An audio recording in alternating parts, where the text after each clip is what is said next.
복성군이 억울하게 죽음을 당한 건 알겠는데 이항복 입장에선 당신의 억울함은 이미 모두 밝혀졌고 명예도 다 회복이 되었는데 도대체 왜 찾아왔냐는 거죠. 조선시대 중종 22년인 1527년 2월 26일. 이날은 세자의 생일 잔칫날이었어요. 훗날 인종이 될 이 세자의 생일 축하 경연이 한창이던 이때 동궁 북쪽들의 은행나무에서 끔찍한 무언가를 발견하게 되는데요. 누군가 쥐를 잡아다 쥐의 사지를 자르고 입, 눈, 귀를 불로지진 다음 나무에 매달아둔 것이었어요. 밑에는 세자의 이름과 생년월일이 적힌 명패가 묻혀져 있었죠. 이건 명백히 세자를 시해하기 위해 누군가 저주를 낸 행위였고 범인으로 당시 경빈 박씨와 그의 아들인 복성군이 지목됩니다. 그렇게 경빈과 그의 아들 복성군이 사사되게 되는데요. 복성군, 그가 사망하고 50여 년 후 그의 모습이 다시 보이기 시작합니다.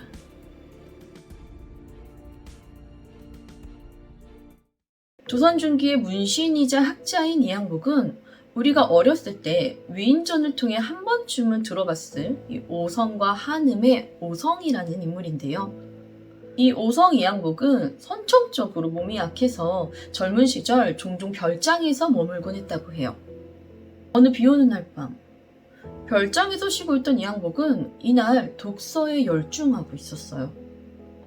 그런데 갑자기 책에 비치는 불빛이 깜빡깜빡 거렸고 촛불을 확인하기 위해 잠시 책에 눈을 때려던 순간 누군가가 자신을 바라보고 있다는 시선을 느꼈고 이항복은 그쪽으로 고개를 돌렸어요. 그의 시선이 닿은 곳엔 언제 들어온 건지도 모를 소복을 입고 머리를 길게 늘어뜨린 여인이 이항복을 지그시 바라보고 있었죠. 놀랍게도 이 광경에 이항복은 전혀 놀라지 않았어요. 이항복은 천천히 그 여인을 살펴보고는 물었죠. 대체 낭자는 누구시온지. 그러자 여인이 답하는데요. 소녀는 옆집에 사는 무녀의 딸이옵니다.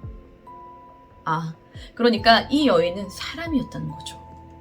무슨 일로 이 야심한 시각에 자신을 찾아온 것인지를 묻는 이항복에게 여인이 얘기합니다.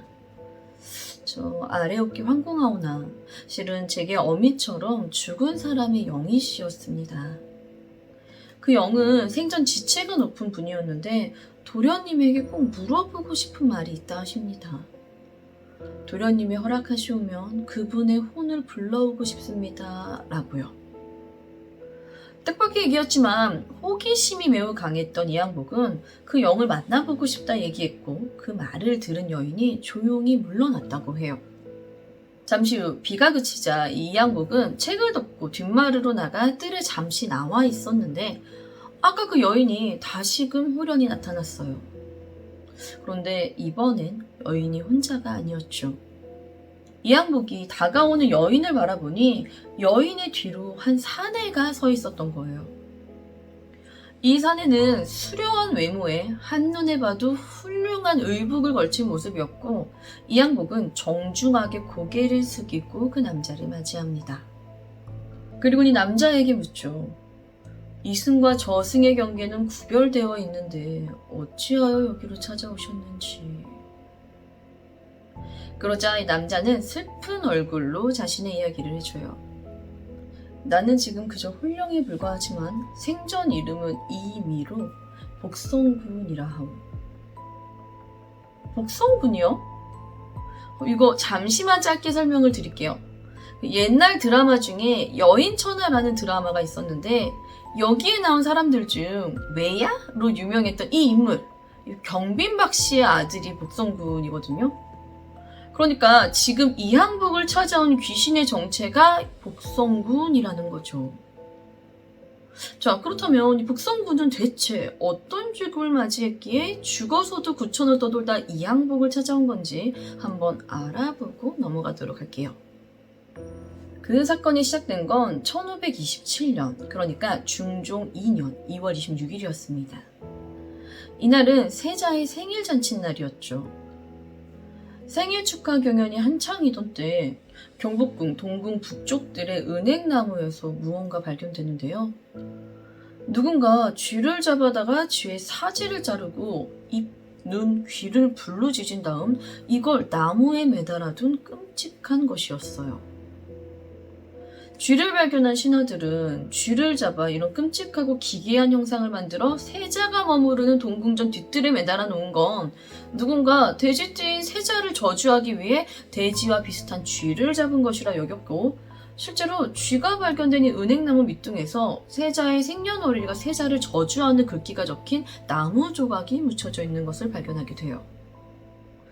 이 당시 왕이나 세자, 왕비 등을 저주하는 건 반역에 해당하는 중죄로 여겼기 때문에 조정은 발칵 뒤집혔고 대대적인 조사가 시작돼요.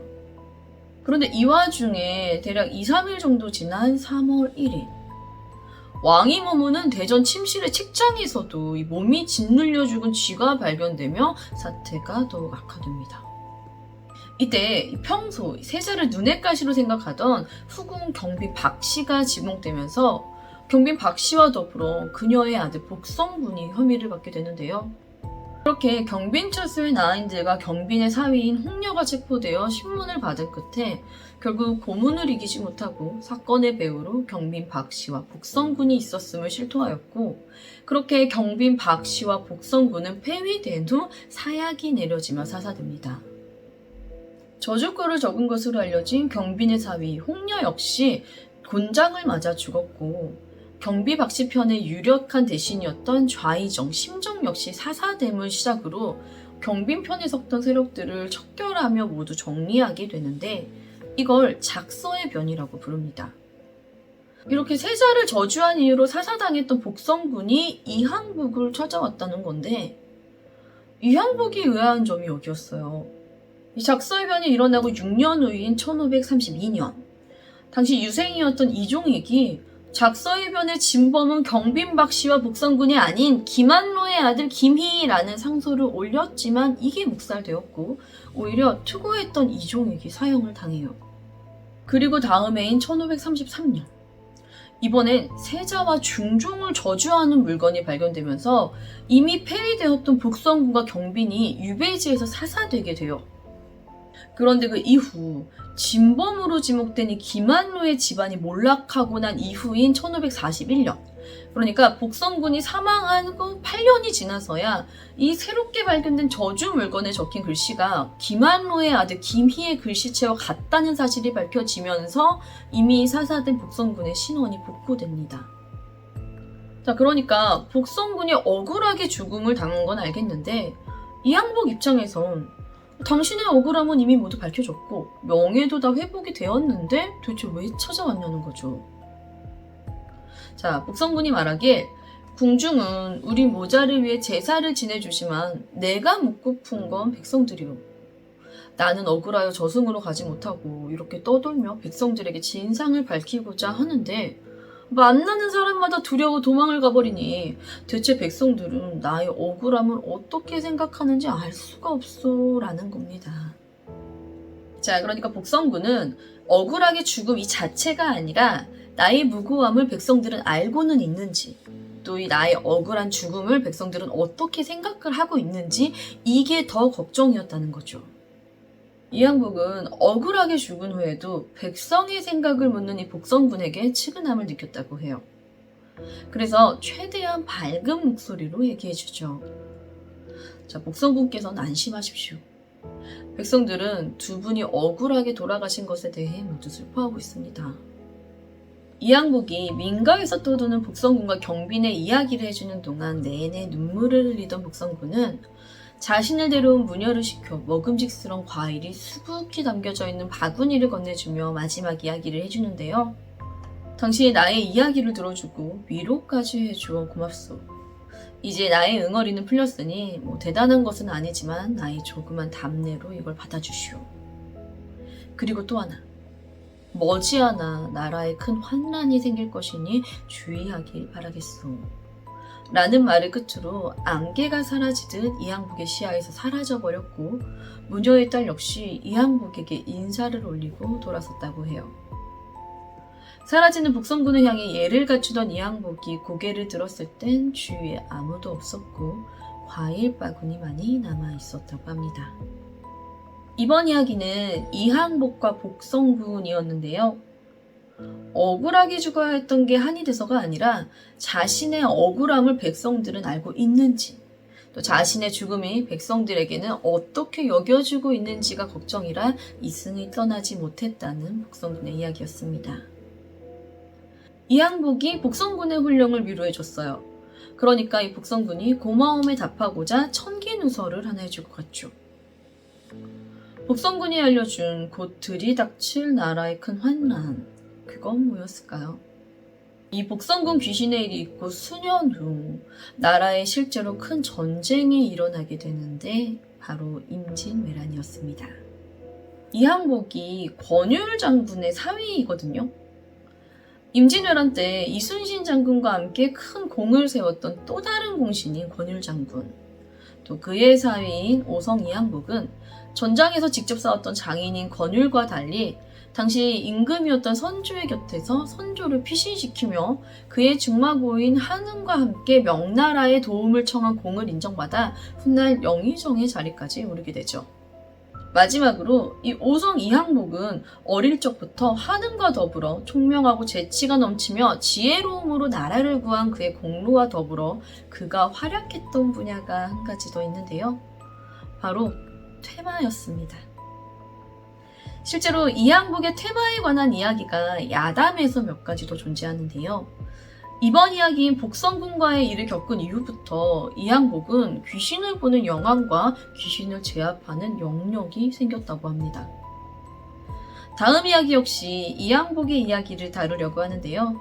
아주 유명한 의외의 인물이 또 하나 등장합니다. 이항복보다도 유명한 이 사람, 과연 누구일까요?